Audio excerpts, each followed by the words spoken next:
আসসালামু আলাইকুম রহমতুল্লাহি ওয়া বারাকাতুহু। বন্ধুরা বান্ধবীরা চলে আসলাম আজকে আবার রান্না বান্না নিয়ে। তো আজকে আমার রান্নাটা একদম নিরামিষ।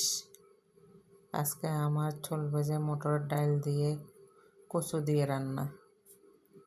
তো এর সাথে থাকুন আপনারা কীভাবে রান্না করতেছি দেখেন। এখানে আমি ডালের মধ্যে এদিকে একটার কথার মধ্যে আরেকটা বলতেছি। আমি একটু চা খাওয়ার জন্য নিলাম রং চা, কারণ রান্না করতে আসলে আমার চা একটা খাইতে হয়, না হলে আমার ভালো লাগে না। এদিকে কিন্তু বাইরে প্রচুর বৃষ্টি হচ্ছে। এই যে দেখেন, সকাল থেকে অনেক বৃষ্টি, একদম ঝুম বৃষ্টি হচ্ছে।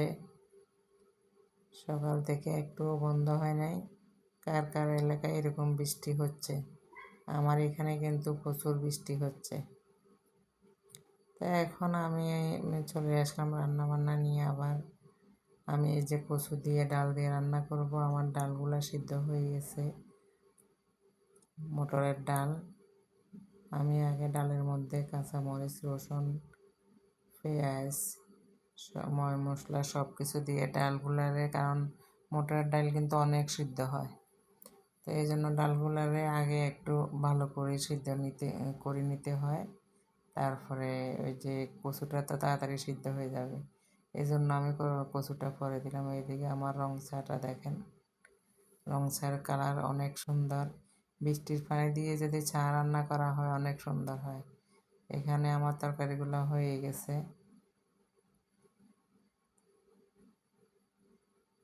তো বৃষ্টির পানির চা, দুধ চা বলেন, রং চা বলেন, দেখতে কিন্তু কালারটা খুবই সুন্দর হয়, খাইতেও কিন্তু অনেক মজা। আপনারা খেয়ে দেখিয়েন। আমি কিন্তু এই বৃষ্টির দিনে আসলে আমি বৃষ্টির পানি দিয়ে ভাত তরকারি সব কিছু রান্না করি। আমি চাও বানাই সবগুলাই বৃষ্টির পানি দিয়ে।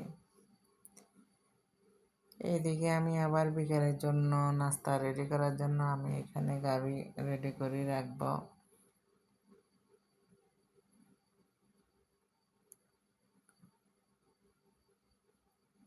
তালের রস দিয়ে আমি পিঠা তৈরি করার জন্য এগুলা রেডি করে রাখতেছি। এখানে আমি ময়দা দিছি, তালের রস দিছি,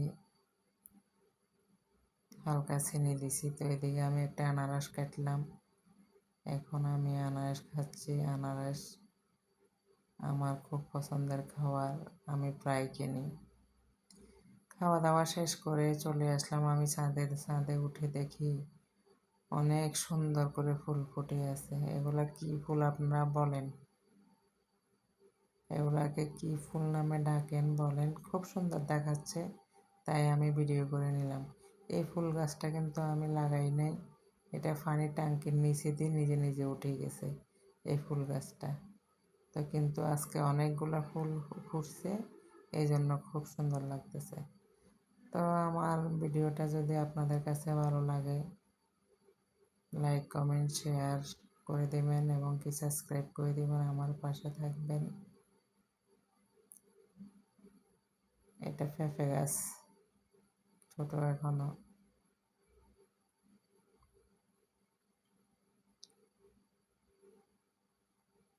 তো আল্লাহ হাফেজ বন্ধুরা, ভালো থাকেন, সুস্থ থাকেন।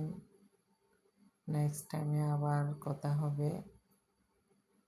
আজকের ব্লগটি এতটুকু পর্যন্ত এখানে শেষ করলাম।